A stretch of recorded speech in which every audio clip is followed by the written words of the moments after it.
श्री शिवाय नमस्तुभ्यं मित्रों, जय महाकाल, हर हर महादेव। तो मित्रों, कैसे हैं आप सभी?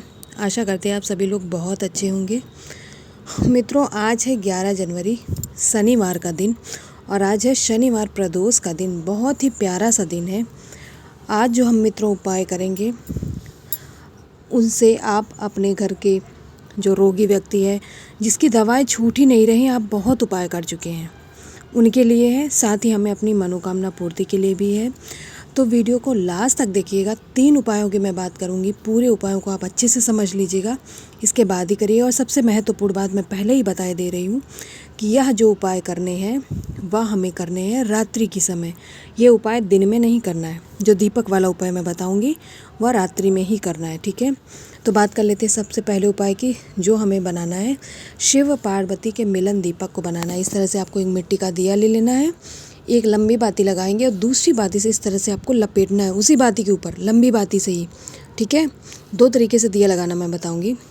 पहला, लंबी बाती लेके दूसरी लंबी बाती से आपको उसको लपेटना है, क्योंकि जो पहली लंबी बाती लेंगे वो होगी महादेव जी की और दूसरी माँ पार्वती की। चाहे तो आप इस तरह से लगा लीजिए, अगर ऐसा नहीं बन रहा है तो एक लंबी बाती लगा लीजिए, उसी में आपको गोल वाली बाती लगा लेनी। आपकी स्वेच्छा है, जैसे आपसे बने आप वैसे कर लीजिए। इस दिए को हमें 2 जगह लगाना है। चाहे तो आप बेल पेड़ के नीचे लगा लीजिए, अन्यथा आप महादेव जी के शिवलिंग के पास लगा लीजिए।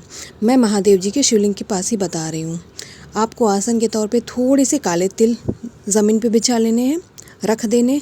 उसके बाद जो आपने शिव पार्वती मिलन का दीपक बनाया है, जो दिया तैयार किया है, उसे आप अपनी मनोकामना, अपनी इच्छा, जिस इच्छा से आप इस उपाय को कर रहे हैं, उसको कहते हुए आपको उस दिए को प्रज्वलित कर देना है, ठीक है मित्रों।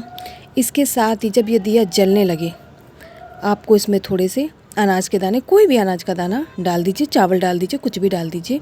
इतना ही करना है मित्रों, आपका जो मनोकामना है वो पूरी हो जाएगी। आपको असर दिखने लगेगा इस उपाय का।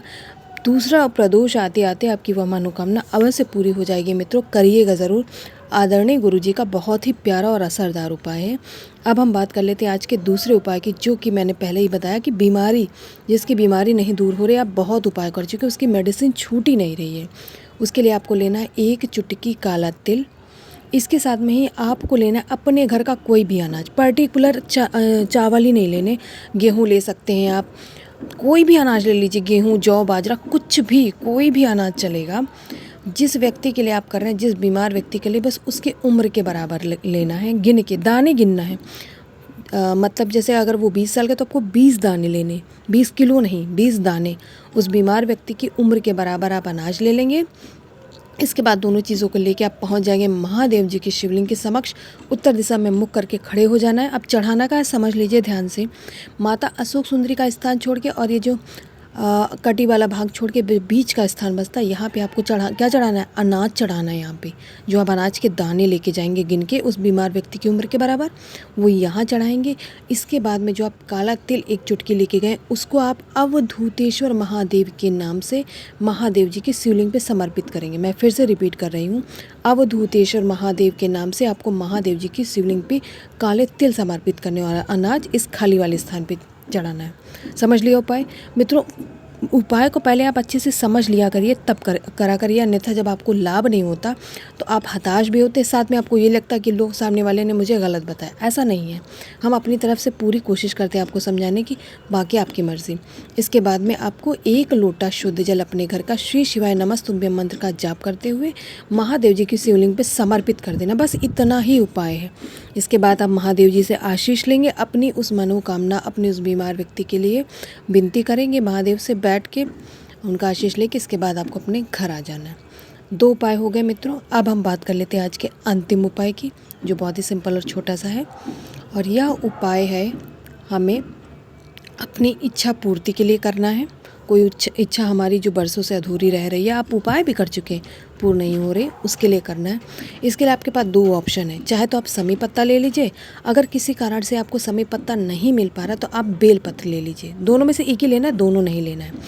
अब बस स्मरण रहे, जब आप बेलपत्र लेंगे तो आपको डोलेश्वर महादेव का स्मरण करके ही बेलपत्र को तोड़ना, चाहे बेलपत्र लें चाहे समी पत्र लें, डोलेश्वर महादेव के नाम से ही आपको लेना। अगर आप दुकान से भी खरीद रहे हैं तब भी आपको डोलेश्वर महादेव का स्मरण अपने मन में करते हुए ही लेना है, स्मरण रखिएगा। महादेव की शिवलिंग के पास पहुँच के आपको अब चढ़ाना कैसे, इसको समझिए। जो आपने एक बेलपत्र ली है उसको महादेव जी की शिवलिंग पे चढ़ाना, और यहाँ पे नाम बदल जाएगा। यहाँ पे नाम डोलेश्वर महादेव का नहीं लेना, बल्कि केदारेश्वर महादेव के नाम से आपको समर्पित करना। मैं फिर से कह रही हूँ, जब आप बेलपत्र समर्पित करेंगे तो केदारेश्वर महादेव के नाम से समर्पित करेंगे, और जब खरीदेंगे तब डोलेश्वर महादेव के नाम से। इसके बाद में आपको 1 लोटा शुद्ध जल श्री शिवाय नमस्तुभ्यं मंत्र का स्मरण करते हुए आपको उसी शिवलिंग पर, महादेव की शिवलिंग पर समर्पित कर देना है मित्रों। बस इतना सा उपाय है। उपाय बहुत छोटा होता है, बस हम लोग गलती क्या करते हैं, उसको सही से समझते नहीं, विधि विधान से नहीं करते, जैसे बताया जाता है आप वैसे नहीं करते, फिर आपको उस उपाय का फल नहीं मिलता, आप हताश होते हैं, निराश होते हैं, आपकी जो श्रद्धा है वो वहाँ से टूटने लगती कहीं ना कहीं से। तो मित्रों ऐसा मत करा करिए, पूरे उपाय को अच्छे से समझ के ही करिए। इतना करने के बाद में अब महादेव जी से आशीष लेके, उनका आशीष प्राप्त करके उनसे अपनी मनोकामना कहे कि आपको अपने घर वापस आ जाना है। तो मित्रों बहुत ही छोटे और मैंने 3 उपाय की बात की। आशा करते हैं आप, मैंने समझाने का प्रयत्न किया, आप समझ गए होंगे। अगर कुछ भी नहीं समझ में आ रहा तो आप कमेंट में पूछ सकते हैं, कोई परेशानी नहीं। कमेंट में महादेव का नाम लिख के ज़रूर जाइएगा। श्री शिवाय नमस्तुभ्यं।